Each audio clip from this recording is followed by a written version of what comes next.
नमस्कार। क्या आपको सुन्नपन की तकलीफ है? जैसे सुन्न हो जाता है शरीर, कहीं बैठे हैं तो पैर सुन्न हो गया, हाथ जमीन पे बैठ गए पलथी मार के तो पैरे सुन्न हो गया, या गाड़ी चला रहे हैं तो एक हाथे सुन्न हो गया, या कहीं कोई हाथ धरा रह गया थोड़ी देर तो सुन्न हो गया। तो ये सुन्न होने वाली जो बीमारी है, इसके बारे में कुछ चर्चा करेंगे होम्योपैथिक दवाओं की।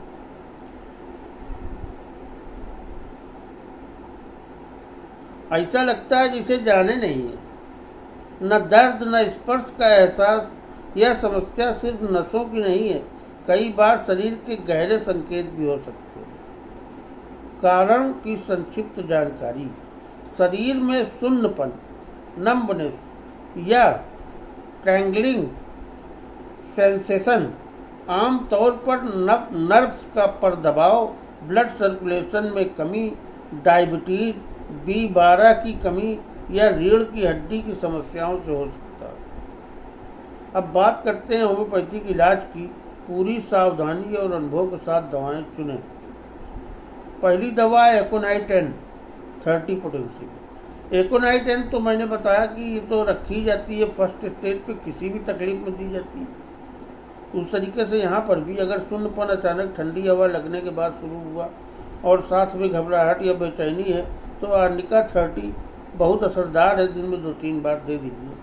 पहले दिन इसका काम भी रहता है, ये वहीं को वहीं ठीक कर देती है, और नहीं तो फिर दूसरे दिन दूसरी दवा रहेगी। दूसरी दवा इसमें बता रहा हूँ प्लम्बम मेटालिकम 30 या 200। पैर धीरे धीरे सुन्न होते हैं, चाल लड़खड़ाती है या ऐसा लगे कि पैर उठ ही नहीं रहे। यह दवा विशेष रूप से मोटर नर्व वीकनेस के लिए दी जाती है। ये बहुत अच्छी दवा है, लकवा उकवा में भी चलती है, तो इसको जो है सुन्नपन में लिया जा सकता है, नुकसान नहीं करेगी। अगली दवा है कास्टिकम 30। हाथ या चेहरा सुन्न हो जाना, खासकर अगर लकवे जैसा लगे या आवाज़ कमज़ोर हो जाए तो कास्टिकम फायदेमंद है। उसके बाद अगली दवा है हाइपेरिकम 30 या 200। नस में चोट, दबाव या दर्द के बाद सुन्नपन हो, जैसे झंझनाहट के साथ हो, तो हाइपेरिकम बेहतरीन विकल्प है। तो हाइपेरिकम और भी जगह काम आती है, पुरानी चोटों वगैरह में भी दी जाती है, लेकिन नसों में चोट करके तो खासकर हाइपेरिकम काम करती है, तो यहाँ पर हाइपेरिकम का यूज है। Oxalic acid 30। शरीर में ठंडी जगहों पर सुन्नपन होता है, जैसे कि हाथ पैर पानी में डालने जैसे महसूस हो, तो ऑक्जेलिक एसिड को दिन में 2 बार दिया जा सकता है, 30 पोटेंशियल। अगली दवा बायोकेमिक है काली फॉस 6x या होम्योपैथिक पोटेंशियल 30 में ले सकते हैं। नर्व टॉनिक के रूप में ये दवा बहुत उपयोगी है। मानसिक थकावट, कमजोरी और सुन्नपन में रोज 2 बार दे। अच्छी दवा।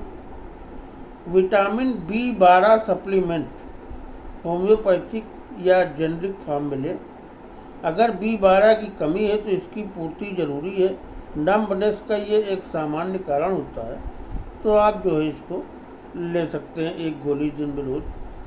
न्यूरोबियन 4 भी ले सकते हैं, उसमें भी आपको ये सब मिल जाता है।